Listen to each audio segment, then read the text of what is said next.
Assalamualaikum warahmatullahi wabarakatuh. Waalaikumsalam warahmatullahi wabarakatuh. Saya sebagai moderator ingin memimpin jalannya diskusi Moderator kesini lah, lihat ya. Ya Allah. dari diskusi kelompok idealisme kepada yang beranggotakan Firda dengan FPM 06 dan 08 Iqbal 06 pada Iqbal dan Firda silakan.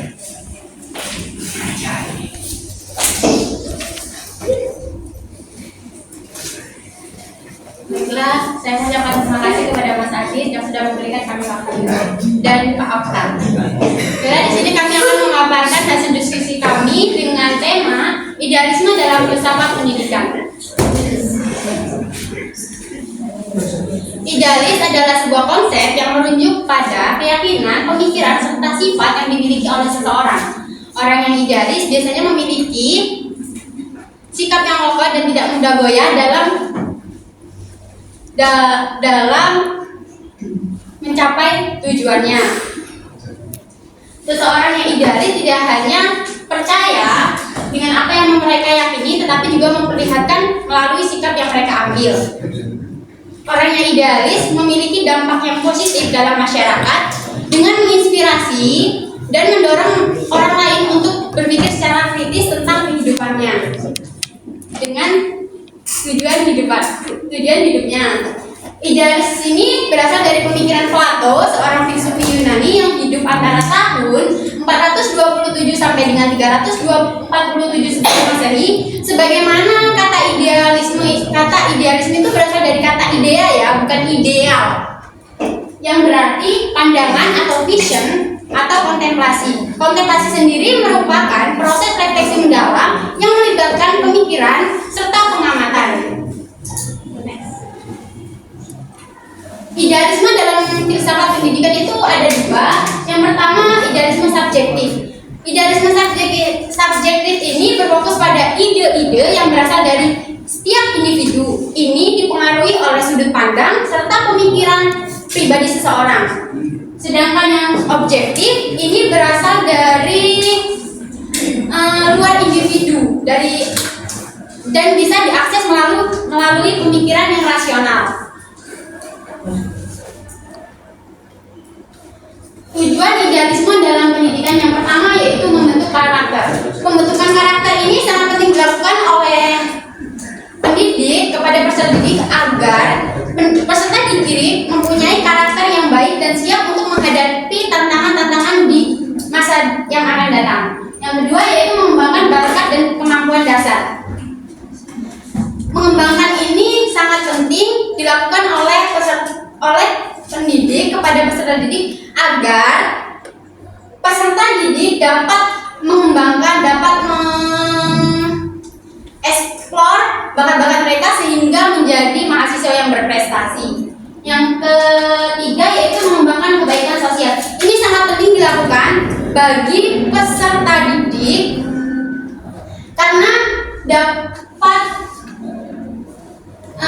membuat peserta didik itu kayak mereka tuh menghargai dan saling tolong-menolong di lingkungan sosial. Yang keempat yaitu menanamkan keindahan, kebaikan dan kebenaran pada anak. Ini mengajarkan bahwa kita tuh saling menghargai orang lain, terus memperlakukan orang lain dengan baik dan mencari kebenaran di lingkungan masyarakat. Yang keempat yaitu mengembangkan karakter moral anak. Mengembangkan karakter moral anak ini sangat penting dilakukan agar peserta didik itu memiliki etika dan moral, karena seseorang yang pintar tapi tidak beretika itu sama aja kayak minus gitu. Yang terakhir itu mendorong anak didik untuk mencari kebenaran. Ini mengajarkan bahwa peserta didik diajarkan untuk menggali dan mencari informasi dengan benar, mengajarkan untuk mengevaluasi dan menganalisis berita-berita yang benar. Selanjutnya,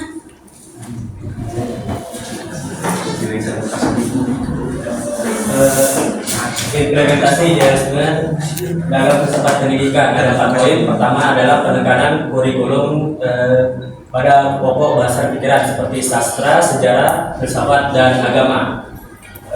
Yang pertama sastra itu, dengan belajar sastra kita tuh bisa melatih pikiran kita dan juga belajar bahasa-bahasa sehingga apa yang kita sampaikan itu mudah dimengerti seseorang. Kemudian sejarah, dengan belajar sejarah juga kita bisa belajar dari masa lalu sehingga kita tidak salah memilih langkah.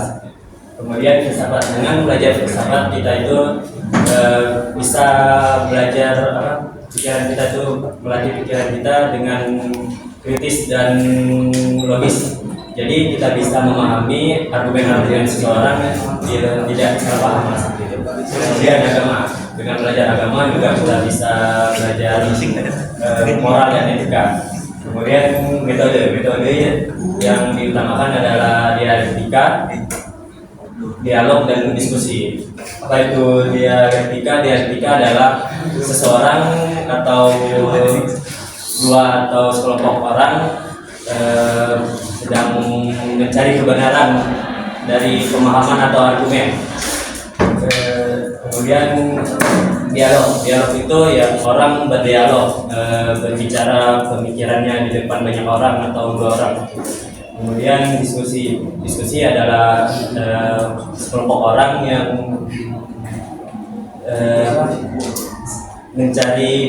memecahkan permasalahan, bertukar pola pikiran. Kemudian kita didik dibebaskan untuk mengembangkan kepribadian, bakat, dan kemampuan dasarnya. Maksudnya adalah peserta didik itu diberikan ruang bebas untuk mengembangkan bakat, kemampuan dasarnya, dan kepribadiannya. Kemudian pendidik bertanggung jawab menciptakan lingkungan pendidikan melalui kerjasama dengan semua unsur di alam. Maksudnya adalah pendidik itu bisa mengajak murid itu keluar dari kelas, yaitu dengan semua unsur yang di alam, misalnya alam sekitar dan juga masyarakat sekitar.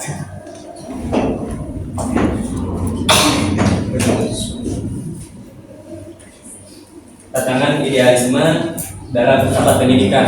Pertama adalah kurikulum yang tidak berjalan dengan baik.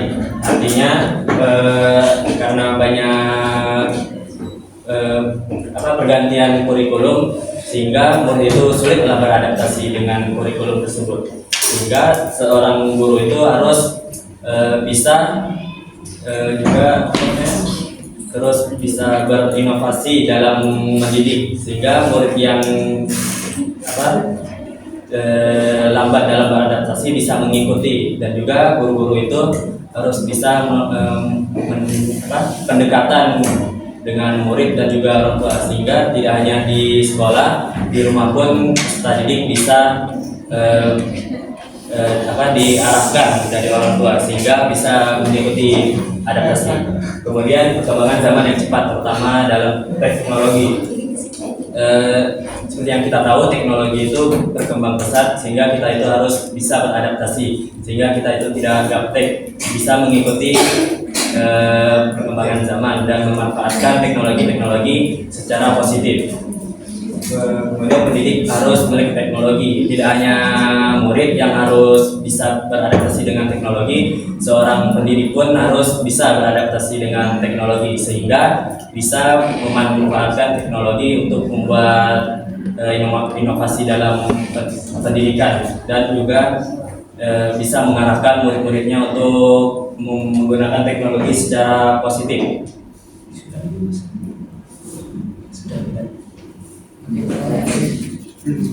Ya. Oke.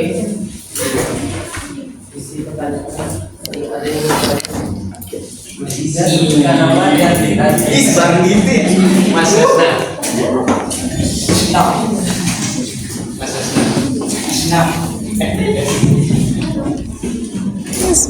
Tolong slide-nya yang tujuan idealisme tadi. NPM 24 Idealisme. tujuan idealisme. Nah, Tadi kan sudah diterangkan oleh Mbak Firda sendiri mengenai tujuan-tujuan idealisme satu persatu dengan detail ya. Sebenarnya kalau menurut saya sendiri, untuk menanamkan tujuan ini ke dalam diri setiap individu siswa, itu harus ada yang menuntun. Nah, yang menuntun ini adalah seorang guru. Tapi bagi saya, pandangan saya itu guru sekarang itu tidak seperti guru zaman dahulu. Gitu. Pada era dahulu mungkin teknologi belum canggih, tapi didikan seorang guru itu membuat para siswa-siswinya itu menjadi benteng-benteng negara yang sekarang sudah jadi. Tapi yang guru sekarang itu malah membuat siswa-siswi anak zaman milenial sekarang itu menjadi bubar, hancur. Nah, pertanyaan saya adalah, kita kan ingin menuju Indonesia Emas tahun 2045, dan kita ini adalah sebagai kader-kader guru untuk menggembleng siswa tahun 2045. Nah, menurut Mbak Firda sendiri dan Mas Iqbal, bagaimana cara menanamkan tujuan ini kepada murid-murid kelak di tahun 2045 yang akan dihadapi? Tapi tidak dengan jawaban yang sekarang ya, karena menurut saya juga jawaban sekarang itu tidak menutup kemungkinan tidak akan berhasil di tahun 2045. Jadi saya ingin meminta jawaban dari Mas Iqbal dan Mbak Firda, cara yang lebih kreatif lagi agar bisa menanamkan tujuan idealisme ini. Gitu. Karena apa? Kalau cara satu aja nggak bisa, plan A itu nggak berhasil, kita harus punya plan B, plan C, plan D. Menurut saya seperti itu.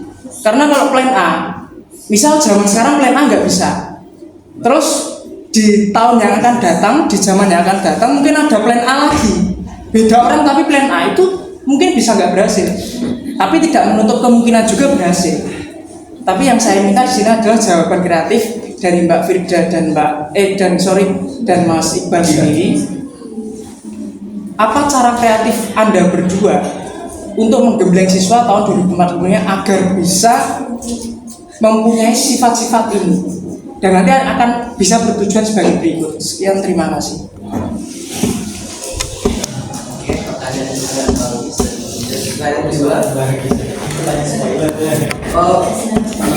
Mbak Iza saya yang membahas NPM nanti dibalikin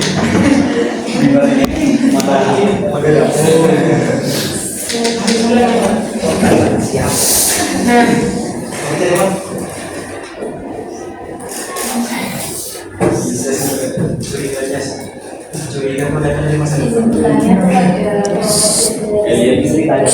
Tadi kan sudah dijelaskan bahwa seperti kurikulum yang baik, perkembangan zaman yang cepat, terus juga pendidik yang harus melek teknologi.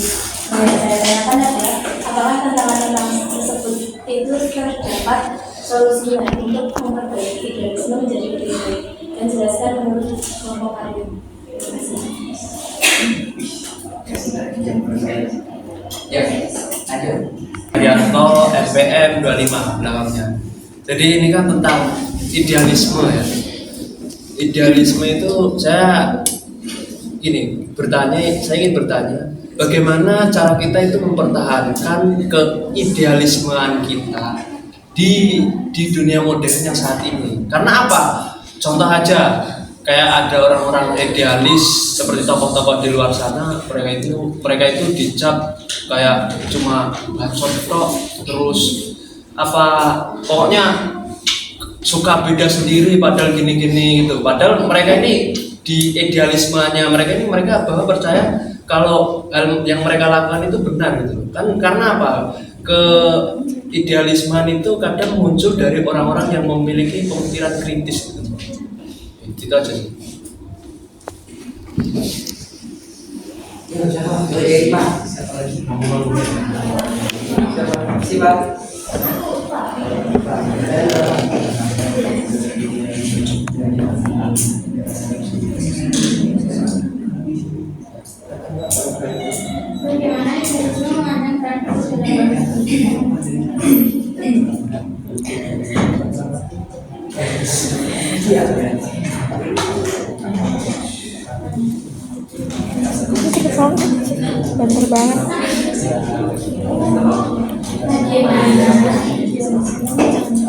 Bagaimana peran guru dalam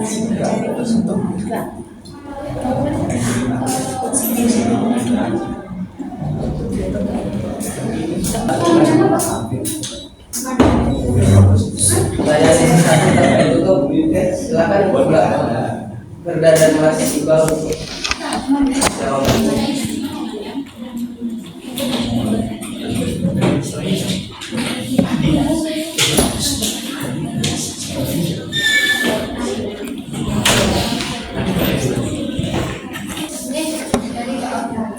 Bagaimana idealisme memandang peran guru?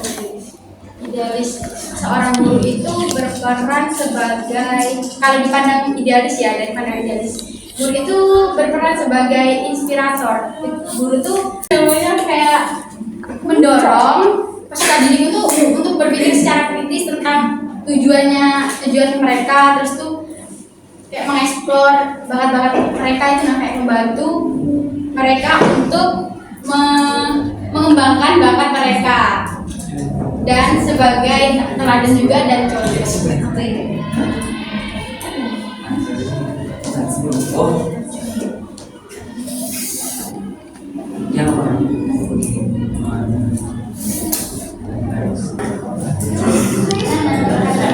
Pertanyaan tadi kan, apakah tantangan ini bisa diatasi kan? Nah, tantangan itu bisa diatasi. Yang tidak berjalan dengan baik ini, seorang pendidik tuh kayak harus beradaptasi dengan kurikulum yang baru sehingga kurikulum itu bisa berjalan dengan baik. Terus yang kedua itu perkembangan zaman yang cepat, terutama dalam teknologi itu sama. Itu kayak kita tuh harus beradaptasi sebagai seorang guru dan mengikuti perkembangan zaman sehingga kita tidak akan ketinggalan dengan teknologi kayak perkembangan zaman itu loh. Nah, yang pendidik harus melek teknologi itu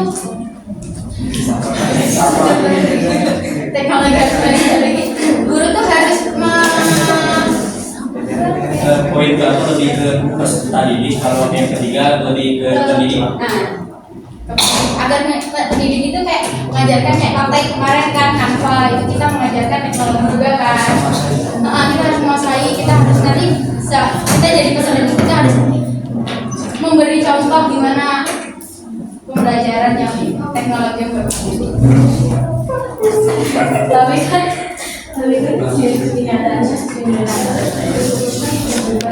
ya itu jadi seorang pendidik itu harus bisa beradaptasi, bisa berinovasi dalam pendidik gitu, sehingga inovasi kurikulum itu bisa berjalan dengan baik.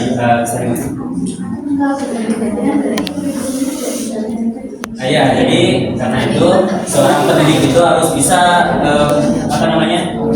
kalau misalnya diganti gitu, guru itu harus bisa menggunakan metode-metodenya dengan bisa dimengerti dengan murid lah. Jadi murid itu bisa mengikuti inovasi kurikulum gitu. Jadi guru itu harus berinovasi lah dalam kurikulum seperti itu.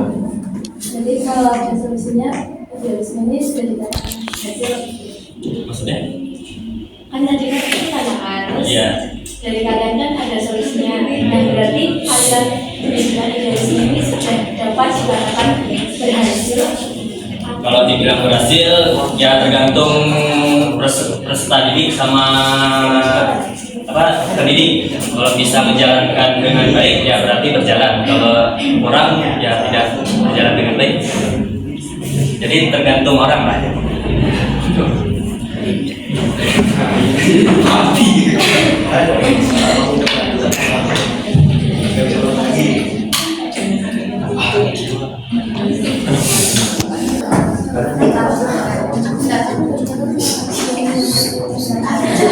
Saya akan menjawab pertanyaan dari Mas Asif. Bagaimana cara mempertahankan idealismenya di era sekarang? Itu kita harus selalu kayak berpikir secara kritis itu loh, menginspirasi orang-orang untuk kayak mendorong orang juga untuk berpikir secara kritis, terus tuh menyuarakan pemikiran-pemikiran kita sendiri melalui dari buku seperti membuat buku. dan kayak misalnya idealis itu sikapnya tuh kayak mereka tuh memiliki sikap yang kokoh dan tidak mudah goyah.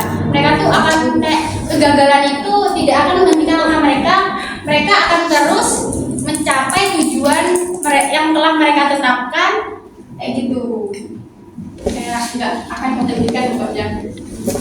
Itu kegagalan itu dianggap kegagalan dan kekecewaan dianggap mereka sebagai proses belajar. Gimana Mas Ardi? Dicocok idealis, Mas Ardi Martinda.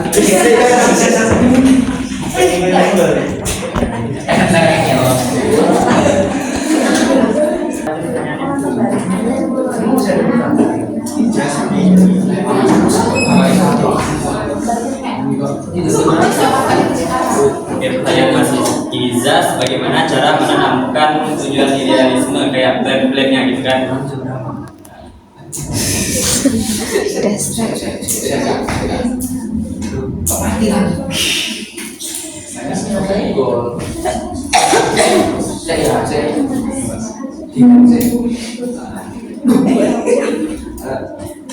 Dasar.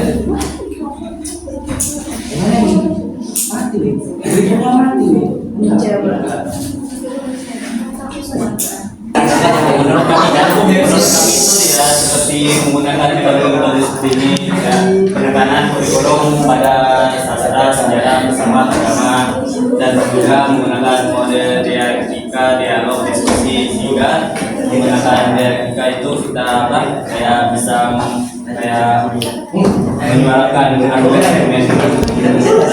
sehingga peserta didik itu bisa berpikir kritis, sehingga kan kalau berpikir kritis dan logis kedepannya pasti bisa menjalankan pemikiran idealisme seperti ini. Terus peserta didik itu dibebaskan lah, diberi ruang bebas untuk cara mengekspresikan dirinya sehingga dia tidak dikekang, sehingga pemikiran idealismenya itu bisa keluar. Terus juga pendidik itu bertanggung jawab menciptakan lingkungan pendidik menggunakan semua unsur di alam. Pendidik itu harus menggunakan unsur di alam, maksudnya lingkungan sekitar, masyarakat sekitar, sehingga peserta didik itu bisa bersosialisasi di alam sekitar dengan alam-alam, dengan masyarakat sekitar, sehingga muncullah pemikiran idealismenya seperti itu. Bisa dimengerti? Cara sosialisasi sama alam sekitar gimana Mas? Kayak gini, Ngomong sama pohon? bukan kayak kita belajar di alam seperti itu. Kan misalnya kita di kelas, bagaimana bunga itu ya kita diberi gambaran kayak gambar bunga. Jadi kalau kita keluar itu kita paham lah bentuk bunga itu seperti apa, terus warnanya. Jadi bukan ngomong gitu, tapi kita kayak bentuk nyatanya seperti itu. Jadi tidak hanya diberi gambaran di teori-teori saja. Maksudnya turun langsung ke lapangan. Ya, turun langsung ke lapangan gitu. Siapa? Bisa dimengerti? Bisa saya salah paham aja nih. Oke.